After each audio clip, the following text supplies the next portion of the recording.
Bueno, pues el tema del que hoy voy a hablaros es la evangelización eficaz. La evangelización eficaz. Y voy a comenzar hablando de una historia que se dio en un reino lejano, donde había un mensajero que era conocido por su habilidad por transmitir noticias importantes. Y un día el rey a este mensajero le encomendó una misión crucial, y era llevar un mensaje de paz a un reino vecino con el que habían tenido conflictos durante años. Este mensajero, consciente de la importancia de su tarea, se tomó el tiempo para comprender cada palabra del mensaje. Sabía que debía de comunicarlo de manera clara, sabía que debía de comunicarlo sin malentendidos. Y entonces, con dedicación y amor por su rey y también amor por su pueblo, emprendió el viaje.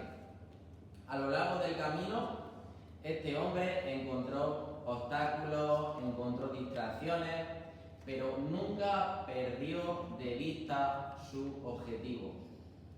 Su motivación no era solo cumplir una tarea, sino lograr una paz duradera que beneficiara a todos. Finalmente, al llegar al reino vecino, entregó el mensaje con tal claridad y convicción que transformó los corazones de los que lo escucharon. Y así como este mensajero cumplió con su misión, creo que cada uno de nosotros, de los que estamos aquí, tenemos que llevar un mensaje importante, ¿verdad?, a la gente. Así que cada uno de los que estamos aquí tenemos una misión importante que llevar a cabo. Y sé que Cita ya ha escuchado esta historia, ¿no? Gusta poner a cara de que sí, ¿verdad? Así que quiero que me acompañéis mientras vemos el cómo cumplir con esta misión que cada uno de nosotros tenemos, ¿no? Así que, como hemos dicho, el título del mensaje de hoy es la evangelización efectiva. Y en el primer punto del mensaje quiero hablarte de qué es la evangelización efectiva. Y he tomado aquí una definición de un libro que posiblemente lo conozcas, el libro de David Moore de Manual de Evangelismo siglo XXI, y dice así en este manual, dice que la evangelización es la comunicación del Evangelio de Dios a través de la vida y de las palabras de su Hijo, para su gloria y en el poder del Espíritu Santo, de tal manera que los hombres puedan recibir a Jesucristo como Salvador, pero no solamente recibir a Jesucristo como Salvador, sino también recibirle como ¿qué? Recibirle como Señor, o podríamos decir también recibirle como Rey. Entonces, el primer punto de lo que hemos visto de esta definición está hablando de la comunicación del Evangelio de Dios. Y cuando nosotros estamos pensando en comunicar el Evangelio a las personas, ¿cómo lo hacemos? Con palabras ¿cómo? Con palabras comprensibles, ¿no? Porque en ocasiones tenemos el problema de que nosotros sabemos muchos conceptos bíblicos y a la hora de transmitírselo a la gente, se los transmitimos con un vocabulario que no entiende, ¿no? Yo creo que esto es de sentido común y no voy a parar mucho en esto, pero también creo que es importante que tengamos en cuenta que la comunicación del Evangelio también tiene que ser sincera y fiel. No generar expectativas hacia la gente que no son verdad. Debemos de conocer bien el Evangelio y no cambiarlo, porque se trata del Evangelio de ¿quién? El Evangelio de Dios. No es el Evangelio de Andrés, no es el Evangelio de Javier, no es el Evangelio de Mayra, sino que es el Evangelio de Dios. Pero también hay un punto que creo que en este a veces podemos fallar, y es que no somos capaces de adaptar nuestro mensaje al contexto en el que estamos hablando. Y cuando hablo de adaptar nuestro mensaje, y esto quiero dejarlo bastante claro, no quiero que después de este culto me tiréis piedra por hereje. Cuando hablamos de adaptar el Evangelio, no estamos hablando de adaptar su significado, no estamos hablando de cambiarlo, ¿no? Porque el que predique un evangelio diferente sea anatema, eso es lo que dice Pablo, sino si nosotros observamos, por ejemplo, a Pablo, como en el libro de Hechos habla con los paganos, mensaje de forma diferente, pero el contenido que hace, ¿lo cambia o no lo cambia? No cambia el contenido del mensaje. Y creo que por tanto la evangelización efectiva, ¿no? Si queremos ser efectivos debemos de tener en cuenta cómo Pablo lo hacía. Y no sé si vendrá a ti a la mente el texto de 1 Corintios capítulo 9, te lo voy a decir. La verdad que la predicación no va a ser seguida, basada en un texto como normalmente la hago, y va a ser una predicación más bien temática. Así que si quieres puedes encontrar el texto que vamos a leer a continuación. 1 Corintios capítulo 9, versículos 19 al 23, dice así el apóstol Pablo: porque aunque soy libre de todo me he hecho esclavo para ganar a mayor número. A los judíos me hice como judío para ganar a los judíos. A los que están bajo la ley, como bajo la ley, para ganar a los que están bajo la ley. A los que están sin ley, como sin ley. Aunque dice entre paréntesis, abre el paréntesis, aunque no estoy sin la ley de Dios, sino bajo la ley de Cristo, cerramos paréntesis. Y sigue diciendo, para ganar a los que están sin ley. A los débiles me hice débil para ganar a los débiles. A todos me echo de todo para que por todos medios salve a alguno. Y todo lo hago por amor del Evangelio, dice, para ser partícipe de él, ¿no? En la última línea que hemos leído dice, a todos me echo ¿qué? De todo. ¿Con qué objetivo? Para ganarlo. Para ganarlos para Cristo. Este pasaje que acabamos de leer nos habla de flexibilidad y adaptación. Pablo se adaptaba a las costumbres y culturas locales con el objetivo de no poner obstáculos al Evangelio, pero como bien hemos dicho, no comprometía el Evangelio. Si leemos con detenimiento el libro de Hechos, podríamos ver esta característica. Esto también lo hemos mencionado. ¿Creéis, por tanto, que esto es un reto que tenemos como iglesia? ¿Es ser capaces de tener una visión de cómo es nuestra sociedad para poder transmitirle el Evangelio? Creo que sí. Y entonces nos podríamos hacer la siguiente pregunta. ¿Cómo es la sociedad en la que vivimos? Y vamos a ver un poco cómo es la sociedad en la que vivimos. Yo sé que aquí voy a dar una serie de características con las cuales a lo mejor no estás de acuerdo, o verás algunas características que no se cumplen en determinadas personas. Yo de todas maneras en una predicación de 40 minutos no voy a arreglar el mundo, ¿no? Así que posiblemente no estés de acuerdo con algo de lo que te voy a decir de cómo es la sociedad, pero creo que es importante, ¿no?, que entremos en diálogo con la sociedad en la que estamos. Mirad, no sé lo que pensáis, pero a medida de que vamos avanzando en el tiempo, ¿no?, en esta sociedad, ¿alguien sabe cómo se llama esta sociedad? Aunque no sea importante eso. Sociedad líquida, bien. Es una sociedad en la que todo es líquido, todo se difumina rápidamente, todo es movible, ¿no? ¿Cómo el compromiso? La gente carece más de compromiso, ¿no? Es más volátil, se mueve más de una idea a otra. También, no sé si estáis de acuerdo conmigo en que la generación en la que estamos es más narcisista. Somos más narcisistas, más centrados en nosotros mismos, más centrados en nuestra imagen. Ahí lo dejo. Pero también estamos en una generación de cristal, una generación más sensible. Nuestros padres sí que se esforzaron, nosotros tenemos todo lo que nuestros padres nos dieron y somos más frágiles a la hora de poder afrontar algo, evitamos más el sufrimiento, somos una generación más agobiada y con prisa, una sociedad más hedonista, y ¿sabéis lo que me refiero con hedonista? Que buscamos más el placer. Por encima del compromiso, por encima del esfuerzo, buscamos el placer. Personas que cada vez es más difícil que mantengan mucho tiempo la atención en algo que está escrito, o incluso en una película. Buscamos las cosas deprisa, ¿no? No sé si os ha pasado a vosotros que tenéis algún problema con el ordenador y buscáis el video tutorial más rápido posible. Me voy al TikTok mejor, no al YouTube, ya al YouTube no, porque esta persona, digamos, que me va a dar un video tutorial de 1 hora, no voy a ir al TikTok que va más grano. Vídeos cortos. mayor comodidad para relacionarnos a través de las redes sociales y más incomodidad para relacionarnos con la gente en el vis a vis. ¿Qué me decís? Estamos siempre con el móvil.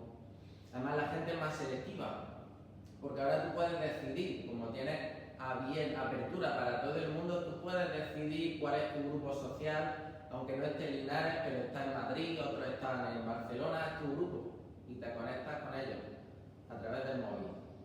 De manera que te vuelves más selectivo, te vuelves más intolerante porque eres más incapaz de compartir tu idea con una persona que piense de manera diferente y tú no soportas que alguien piense diferente a ti. Por tanto, mayor intolerancia, somos más selectivos. ¿Estamos muy saturados de información o no? Muy saturados de publicidad. Estamos en la sociedad en la que no existe una verdad absoluta. Una sociedad necesitada de soluciones rápidas y poco costosas que solucionen nuestros problemas. Una sociedad de rechazo y descontento con las instituciones y por ende con aquellas que son religiosas. Y bueno, este resumen que he hecho, que podríamos hablar mucho más, ¿cómo lo extrapolamos a nuestra evangelización? Esa es la cuestión que tenemos que hacer, ¿no? Porque en ocasiones creo que nos hallamos evangelizando a la sociedad del siglo XX en vez de a la del siglo XXI, sin embargo vivimos en la del siglo XXI, ¿no? Y a veces, por ejemplo, tenemos tratados evangelísticos que a mí personalmente me cuesta leerlos. Y algunos de aquí ya sabéis que yo me leo tochos y tochos de teología que son infumables. Pero hay tratados a veces en la iglesia que a mí me cuesta leérmelos. ¿Cuánto más a una persona de esta sociedad que le cuesta bastante mantener la atención, que está agobiada, que está con prisa? La gente se para menos a reflexionar. Así que ¿pensáis que sería muy efectivo si le regalo a un no cristiano un folleto que contiene bastante texto? Si estamos hablando de que la sociedad de ahora es una sociedad de cristal, debemos de tener cuidado con ellos, con qué broma le gastamos, con qué le decimos. Si es una sociedad carente de compromiso, ¿tendrá efecto que le exija de primeras que asista a todos los cultos? O más bien le hablo del amor de Cristo y de los beneficios que tiene congregarse. Si nos encontramos con personas que están agobiadas, ¿será positivo si les sigo día tras día en las redes sociales pasándole tochos de texto? ¿Qué pensáis? ¿Es positivo darle un gran sermón o hablar con esa persona en una conversación en la que haya una participación y pueda expresarse?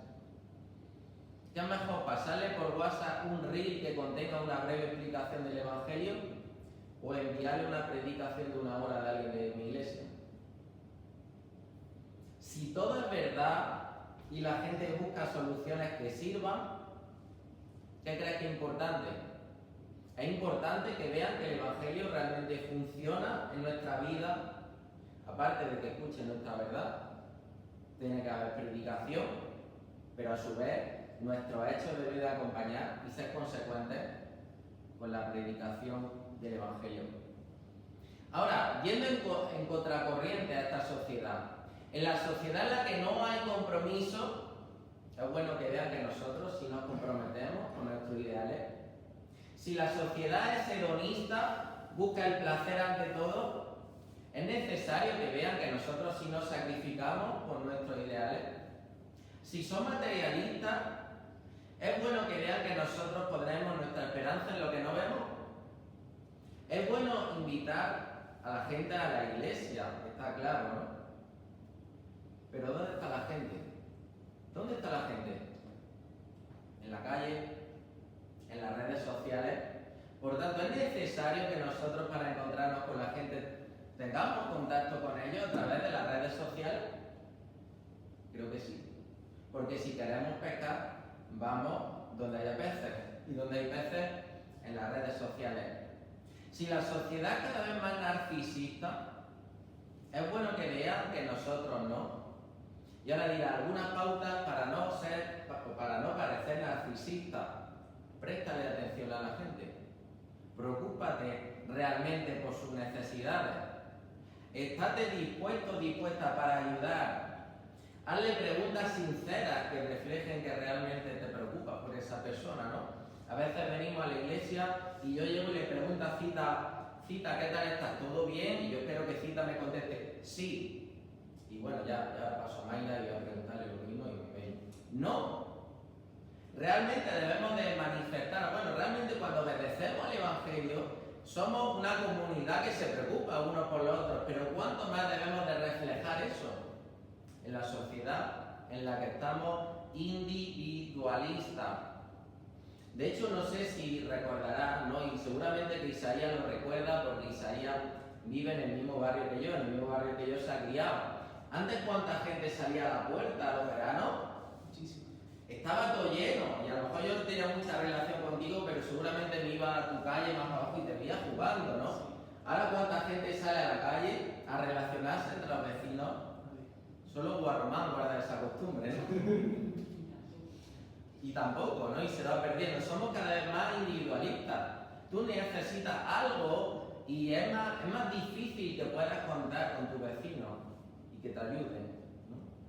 Pero nosotros debemos de manifestar que somos diferentes para impactar en esta cultura en la que estamos. No ser igual. Y a veces me temo que en ocasiones en la iglesia también estamos respondiendo a ese individualismo. Hemos dicho que el Evangelio se transmite a través de la vida y de las palabras de su Hijo. Ahora tengo una pregunta. ¿Quién es un buen defensor de la fe cristiana? ¿Aquel que tiene argumentos para todo en una sociedad en la que las verdades absolutas no existen? Mira, yo no estoy diciendo que desechen la apologética. Yo obviamente no soy partidario de que la gente deseche el estudio bíblico y el que dé con la Biblia respuesta a todo. Está claro que es algo que debemos de fomentar en nosotros mismos y que debemos de buscar. Pero en la sociedad en la que estamos, ¿qué es lo que va a primar más? ¿El qué decimos? ¿Cuántos vendemotos hay? El otro día estaba viendo un programa, creo que era, no sé si era 4 o Telecinco, una persona, un tal Yados, no sé si os suena, que lo sigue un montón de gente. Una persona que te dice, creo recordar que porque la gente hiciese fitness, hiciese ejercicio, ya le iba a ir todo bien en la vida y tenía un montón de seguidores. Eso era como una religión. Y ya él, para alcanzar al público de Latinoamérica, entonces ya estaba diciendo que era un enviado de Dios. O sea, hay muchos vendemotos. Hay muchas personas que tienen su propia verdad y cuando nosotros llegamos a las personas, ¿cómo van a ver, cómo van a impactar realmente nuestra vida en ellos? Cuando vean que somos diferentes. Mirad, voy a traeros este texto por el que normalmente los talleres de apologética comienzan. Primera de Pedro 3:15. Creo que cada uno de los que estamos aquí conocemos este texto también casi de memoria.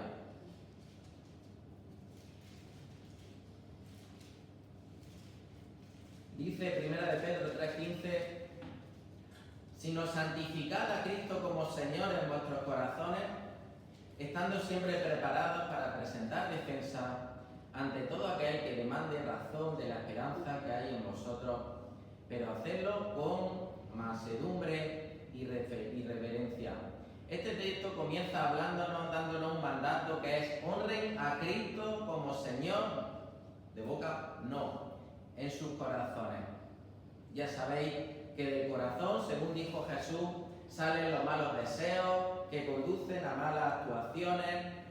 Y le está diciendo, en medio de la persecución que ellos estaban atravesando, siendo estigmatizados y señalados por la sociedad, ¿no? ¿Ellos qué podían hacer? Ellos podían abandonar la fe, pero aquí el apóstol Pedro le está diciendo, no abandonéis la fe, honrad a Cristo en vuestros corazones. Pero fijaros cómo tenían que defender. ¿Qué actitudes menciona ahí el pasaje? Mansedumbre y reverencia. Reverencia al Señor y una actitud mansa para los de fuera. Y en ocasiones a ti y a mí nos sucede que no nos falta reverencia, pero quizás algo de mansedumbre, ¿no? ¿Cómo se sentirían los cristianos aquí en este contexto? ¿Se sentirían a la defensiva, no? ¿Alguna vez has intentado explicarle tus creencias a un compañero de trabajo que te está señalando con el dedo, que te está queriendo decir que tú eres tonto por creer lo que crees? Y ahí, ¿cómo actuamos? ¿Actuamos con reverencia, con mansedumbre? ¿No? Porque cuando nos sentimos atacados es más fácil que no respondamos perfectamente con mansedumbre. Por tanto, defender bien la fe no es solo cuestión de tener buenos argumentos, sino una actitud que exalte a Cristo, una actitud que sea agradable para los demás. Dice el Señor: aprended de mí que soy ¿qué? Ya lo sabéis, que soy manso y humilde de corazón. Mirad, ¿cuál es la mayor prueba de que Jesús fue crucificado y de que resucitó al tercer día? ¿Cuál es la mayor prueba que puedes dar? Seguramente que estarás pensando en aquellos libros que te has leído de apologética o aquellos talleres que has visto en alguna conferencia de YouTube que te hablan de argumentos a favor de la resurrección. Estás pensando quizás en Lee Strobel, el caso de Cristo, o estás pensando en John McDowell o en algunas personas más. Pero la mayor prueba ante esta sociedad de que Cristo ha muerto y de que ha resucitado es que tú has muerto y has resucitado con Él. Y eso causa efecto. Y entonces ahí ven que eso que pasó hace 2000 años fue verdad porque tiene efecto en tu vida y tiene efecto en la mía.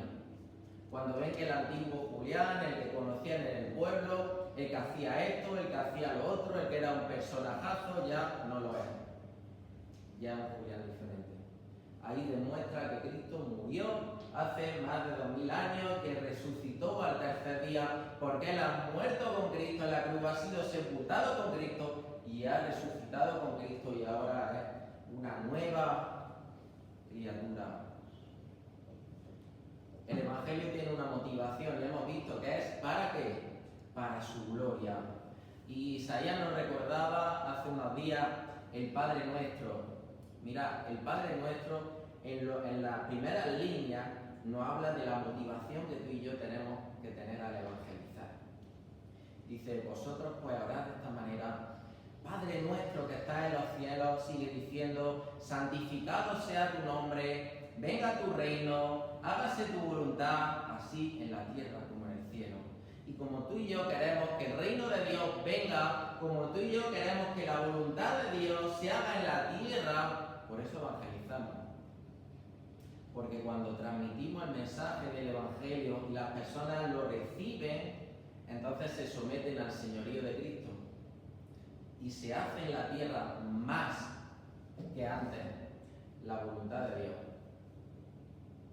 Y por esto evangelizamos. Esto es lo que nos debe de motivar. No que vean qué buenos evangelistas somos, no que piensen que nosotros somos los que convertimos a la gente, no que nos aplaudan, ay, no que nos admiren, mira qué bien que habla Julián cuando se sube la caja roja. Lo que nos anima es extender el reino de Dios y queremos contribuir a ello. Tenemos el privilegio de contribuir a ello y queremos darle la gloria a Dios, queremos que su reino crezca. Queremos ser instrumentos para la extensión de dicho reino. Y este mensaje se predica en el poder del ¿qué?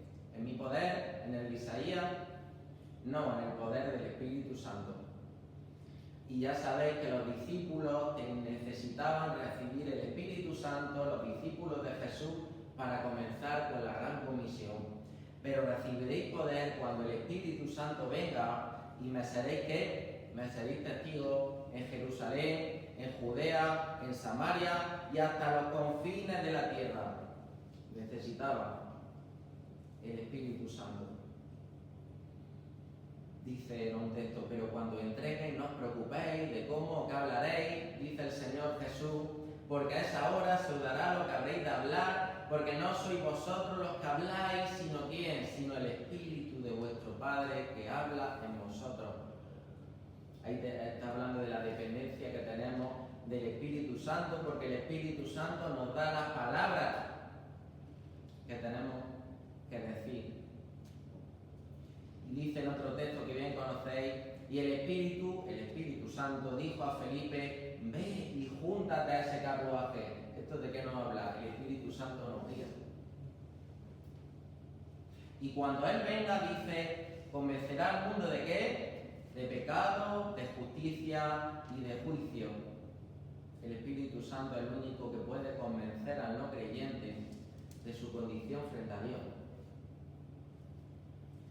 Dice también en Tesalonicenses, si podríamos sacar más textos, porque nuestro mensaje no llegó solamente en qué, en palabras, sino en poder y en el Espíritu Santo.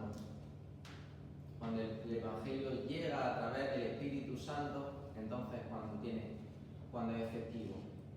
Así que claro, yo me hacía la siguiente pregunta: ¿hasta qué punto le estamos dando lugar al Espíritu Santo? Hace poco Julián nos presentaba un vídeo de un predicador que hablaba de una traducción bíblica que hablaba de contristar al Espíritu Santo. Y en esa traducción hablaba en clave de hacer llorar al Espíritu Santo. ¿No? Contristar, entristecer, llorar, hacer llorar al Espíritu Santo. Cuando tú y yo dejamos de ser conscientes del daño que le hacemos a Dios cuando pecamos, entonces no damos lugar al Espíritu Santo. Estamos cortando la comunión con Dios.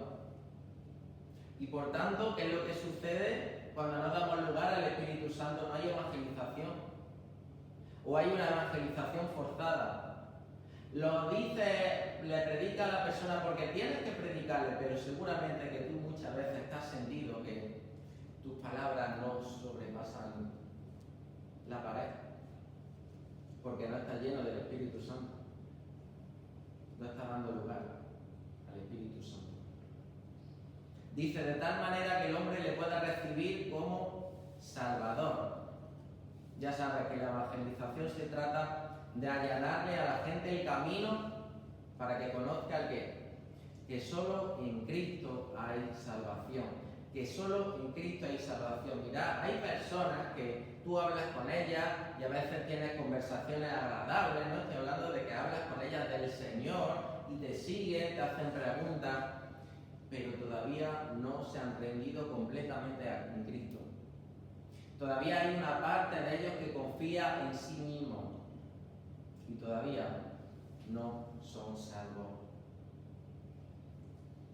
Y nuestra tarea en ese caso ha terminado cuando hemos puesto a la persona en una encrucijada en la que pueda acudir a Cristo con conocimiento de causa y rechazarle, ¿no? Incluso con conocimiento de causa, pero conoce sus implicaciones por haberlo rechazado. Y comprometerse con el Señor habiendo contado el precio que tiene.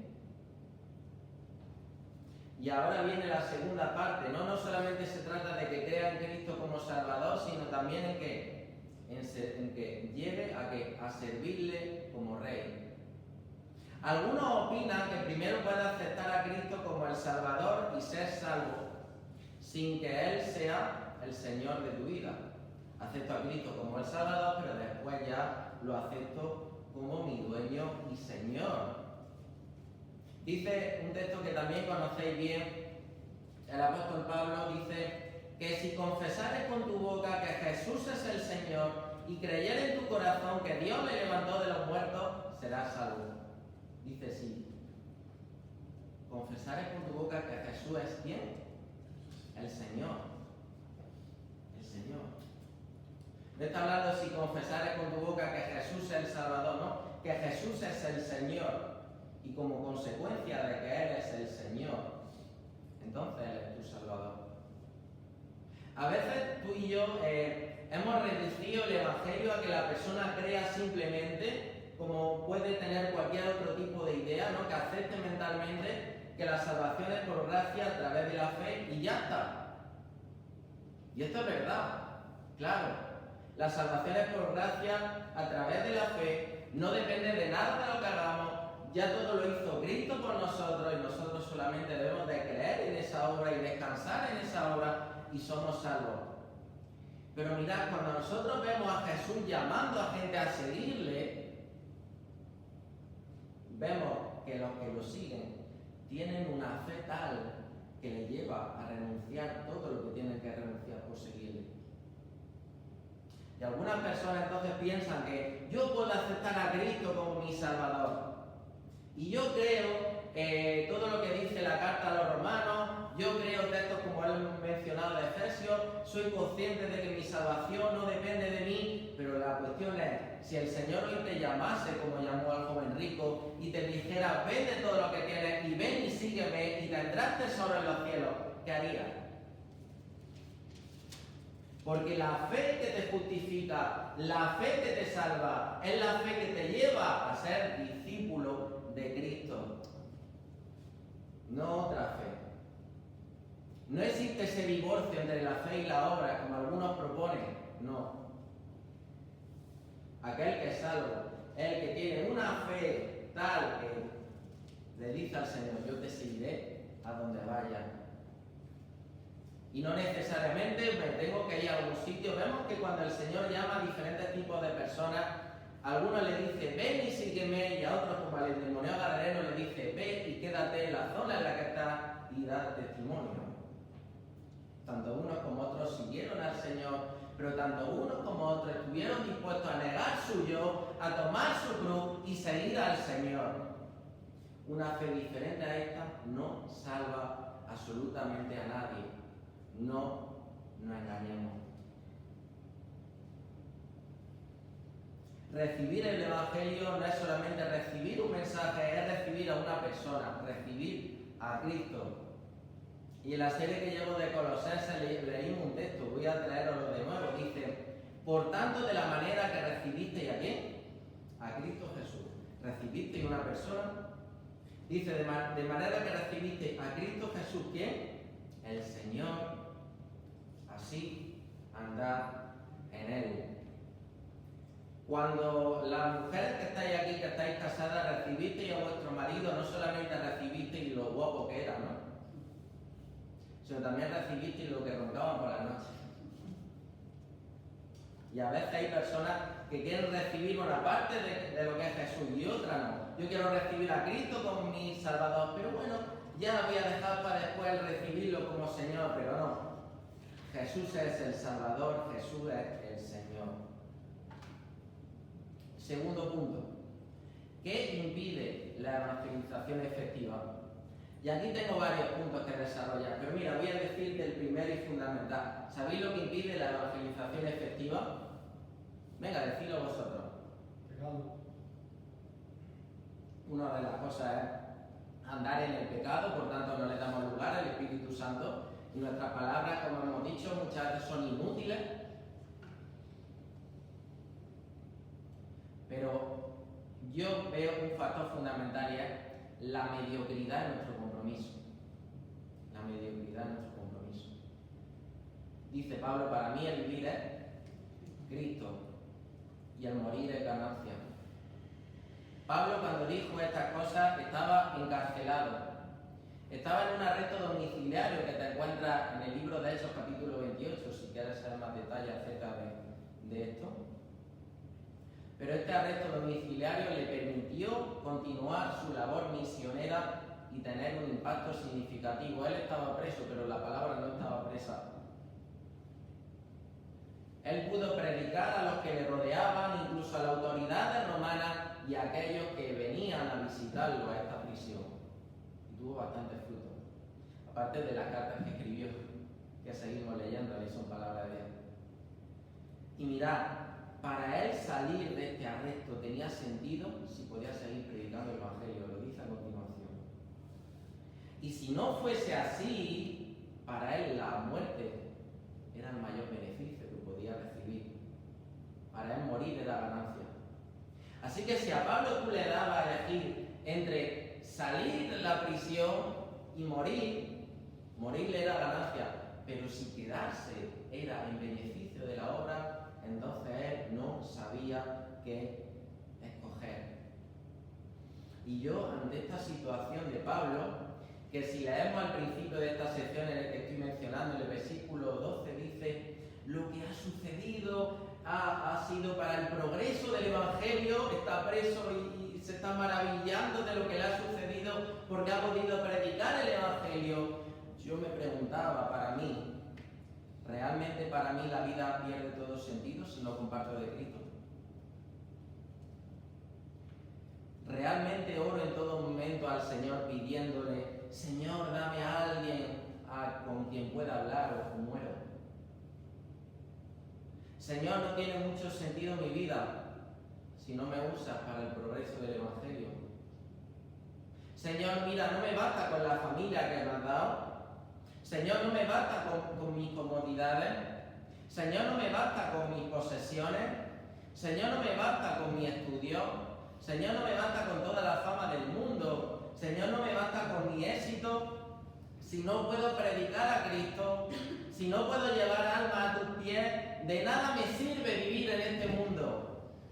¿Has sentido esto alguna vez? Porque este era el sentir de Pablo. Pero también otro aspecto es que una de las cosas que impiden la evangelización efectiva es el desconocimiento de la responsabilidad que tenemos. No compartir las buenas noticias es desobedecer al mandato de Jesús. No es algo opcional, a veces lo vemos como algo opcional, pero el Señor nos mandó. También miedo a la gente, miedo a que te puedan rechazar, miedo a que puedas perder amistades, ¿no?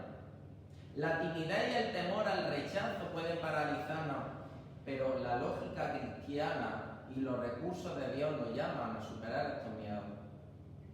También un espíritu derrotista, ¿no?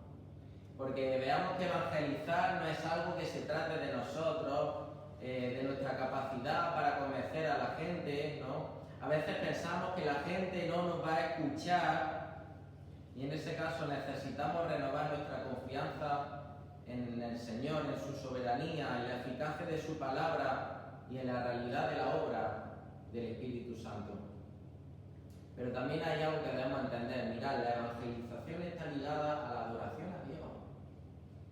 Cuando tú compartes las buenas nuevas, cuando tú compartes las maravillas de aquel que nos llamó de tinieblas a su luz admirable, estás alabando al Señor. Tú dirás que no se convierte nadie, pero estás alabando al Señor, estás adorando al Señor, estás proclamando lo que Él es. Estás respondiendo conforme a tu vocación sacerdotal que tienes como hijo de Dios.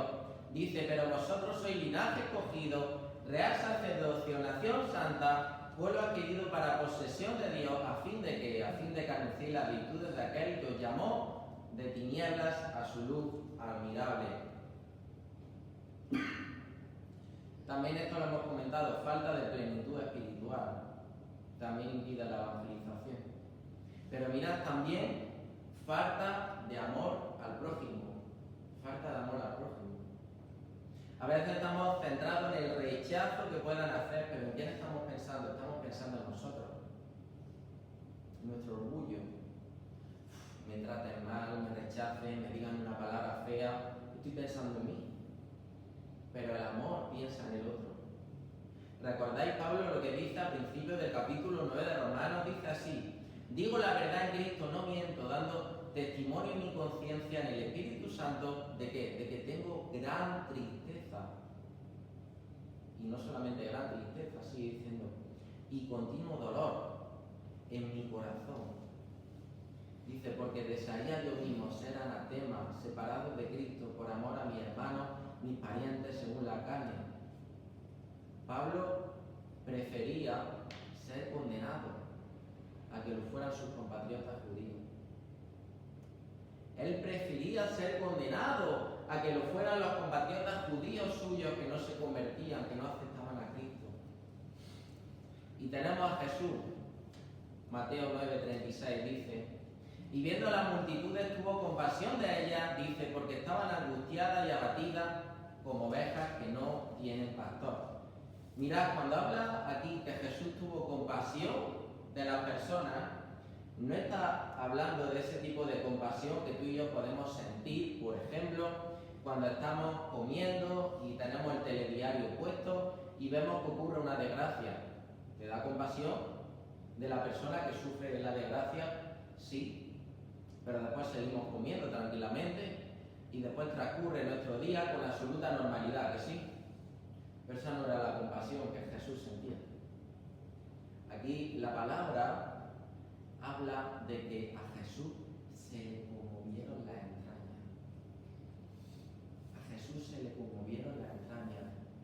Tanto por los que iban a creer como por los que no iban a creer, se le conmovieron las entrañas, porque eran como ovejas que no tenían pastor. Cuando tú ves este mundo descarriado, ¿qué es lo que hace? Lo señalas con el dedo o se te conmueven las entrañas porque están descarriados, porque no tienen a Cristo.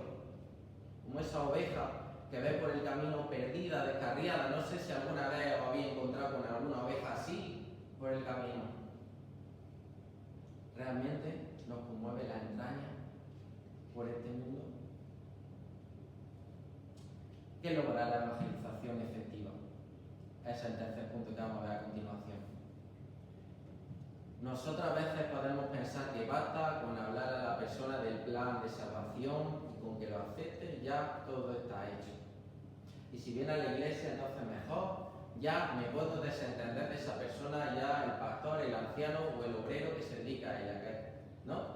Pero no, la evangelización no es eso. Nuestro objetivo en la evangelización, ¿con qué objetivo tiene que alinearse? Con el de Dios. Y es la formación de un pueblo. No basta con lograr la conversión y ya está, no. Debemos de hacer que ir y hacer discípulos. No simples profesantes de una fe. Dios quiere un pueblo que le sirva, un pueblo que lo adore, un pueblo que lo alabe, un pueblo que se someta a su señorío, pero también un pueblo reproductivo. Y no me estoy refiriendo a necesariamente que tenga hijos, ¿no? Como algunos, ¿no? Aquí.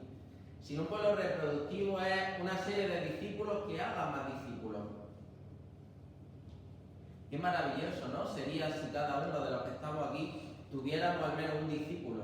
No estoy hablando de que seamos evangelistas de multitudes, sino simplemente que tuviéramos cada uno de nosotros un discípulo.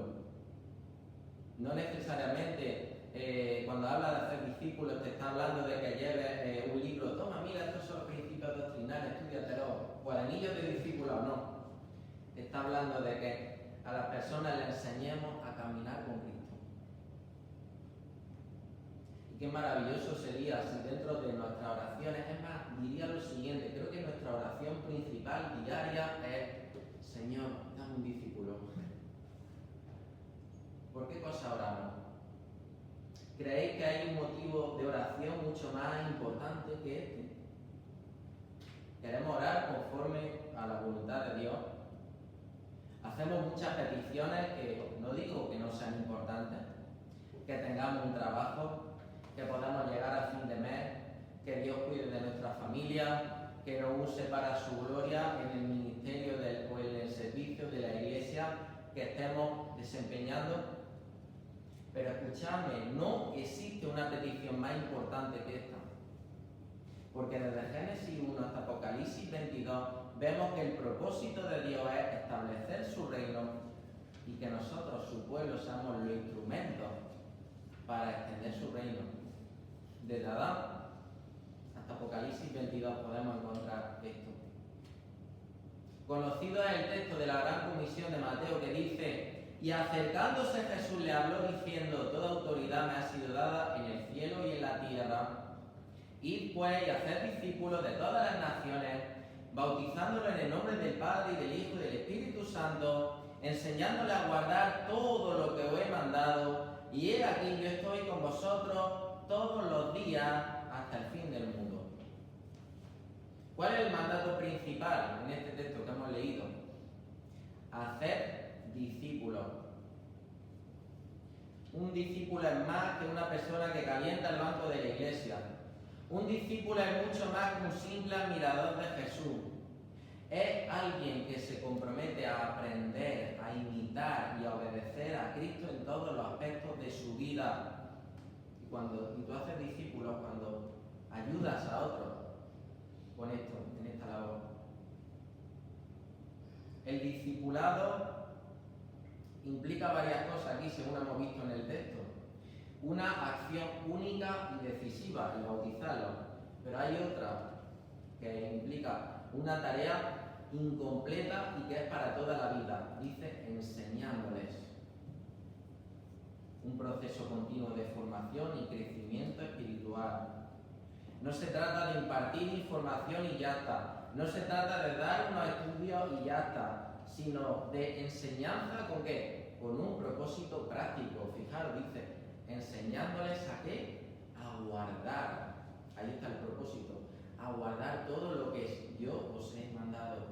Enseñarles a amar como Cristo nos amó. Por ejemplo. Y dice, ¿cuándo? Allá donde estén. Algunos aquí que saben de griego saben que cuando aquí habla de ir, realmente ir es complemento de hacer discípulos. Esto quiere decir que está hablando más de yendo a hacer discípulos, de mientras vais a hacer discípulos. O sea, en el camino. Tú puedes decir, mira, yo me voy a quedar en Guarromán toda mi vida, como mucho voy a ir a la Carolina, o como mucho desde la Carolina voy a ir a Guarromán y ya está, o a Jaén, ¿no? Pero lo que está diciendo el texto, que aunque tú tomas esa decisión, en el camino de tu vida tienes que ir haciendo discípulos. Porque es yendo o mientras vais a hacer discípulos. Por tanto, está hablando de allá donde estés, vaya donde vayas, hacer discípulos. No es solamente para aquellos que van a llevar a cabo un ministerio de evangelistas itinerantes, no es para todos los cristianos. En el trabajo, hacer discípulos, en el parque, en tu lugar de estudio, en tus clases de inglés, en el gimnasio, jugando al fútbol, en la piscina, allá donde estés, hacer discípulos. Pero para terminar, quiero, digamos, yo sé que quizás he hecho una carga grande contra vosotros, pero ahora quiero dar una serie de respuestas a una serie de preguntas y de sentimientos que puedes tener con respecto a esto. Porque claro, ahora quizás dices, ay, pero yo me siento impotente para evangelizar. ¿Por qué? Puede ser por varias razones. Puede ser que diga, el mensaje que tengo para la gente no es importante para ellos, es un mensaje que para ellos, no para mí, ¿no? Pero para ellos es arcaico, van a pensar que estoy mal de la cabeza. Además, mira, formo parte de un grupo marginal, ¿no? Porque los evangélicos somos el 1% de los españoles, ¿no? O quizás te encontrarás con obstáculos para poder empezar a evangelizar, ya sea por algo que hiciste en el pasado, que te avergüenza y sabes que hay gente de la calle que lo sabe. Puede ser que se te fastidie el coche, puede ser que alguien quiera golpearte, puede ser que alguien te acuse falsamente o incluso, no sé, que te multe la policía, pero en medio de cualquier circunstancia sabes lo que el Señor nos dice a ti y a mí: toda autoridad me ha sido dada en el cielo y en la tierra. Es como que el Señor te está diciendo a ti y a mí: mira, yo estoy por encima del mundo, aunque no me reconozcan, aunque me rechacen, ellos no lo saben, pero yo realmente soy el Rey. Yo he triunfado en la cruz y yo estoy en mi trono.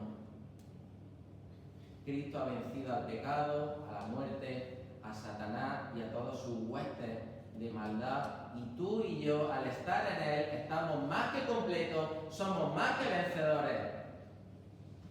El evangelismo es una lucha espiritual, el hacer discípulos es una gran lucha espiritual, pero tú y yo cuando evangelizamos somos como ese ejército que tiene las mejores armas, que tiene las armas más poderosas.